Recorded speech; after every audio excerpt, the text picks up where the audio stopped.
रियासत में वक्फ के मसाइल के हल के लिए, वक्फ जायदादों की हिफाजत और तरक्की के लिए वक्फ बोर्ड के मेंबरों में सबसे पहले इत्तेहाद होना चाहिए।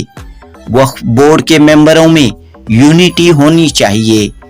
सीनियर सहाफ़ी अब्दुल खालिक का बयान। रोजनामा पासबान में शाया अपने कॉलम और मैं देखता चला गया में अब्दुल खालिक लिखते हैं, वक्फ बोर्ड मेंबर्स क्या वाकई मुत्तहिद हो गए? मैंने देखा गुज़िश्ता दिनों कर्नाटक स्टेट वक्फ बोर्ड की मीटिंग हुई जिसमें तकरीबन तमाम मेंबर्स शरीक होकर इत्तेहाद का मुजाहरा किया।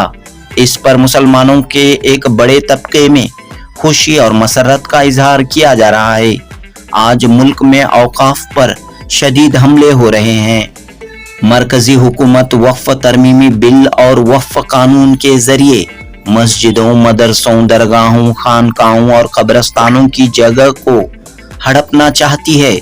इस पर मुल्क के मुसलमान फिक्रमंद हैं। All India Muslim personal law board इस कानून के खिलाफ मुल्क भर में तहरीक चला रही है। मामला सुप्रीम कोर्ट में जेर समात है। इस तरह औकाफ के मामले में मुसलमानों का फिक्रमंद होना जरूरी है। मैंने देखा हाल ही में कर्नाटक स्टेट वक्फ बोर्ड के चेयरमैन का इलेक्शन मुनअक़द हुआ।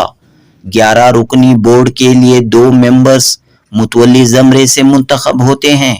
औकाफी इदारों के मुतवल्ली हजरात वोट देकर इन्हें मुंतखब करते हैं। चेयरमैन के ओहदे के लिए हुए इलेक्शन में बड़े पैमाने पर दावपेच देखा गया।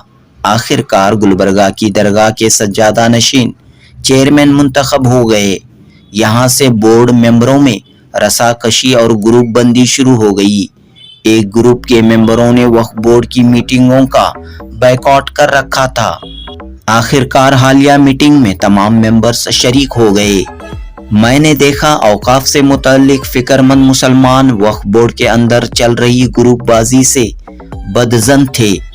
ये बात कहा करते थे कि एक तरफ मरकजी हुकूमत वक्फ की जायदादों पर कब्जा जमाने की कोशिश कर रही है तो दूसरी तरफ बोर्ड के मेंबर्स ओहदे और अपने मुफाद के लिए तू मई के झगड़े में उलझे हुए हैं।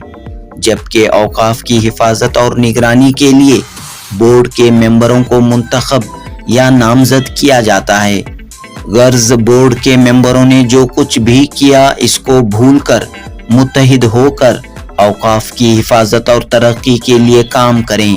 अपने मुफाद के लिए नहीं, कौम के मुफाद के लिए काम करें। बशुक्रिया रोजनामा पासबान, सीनियर सहाफ़ी अब्दुल खालिक, जनूबी हिंद न्यूज़ रिपोर्ट।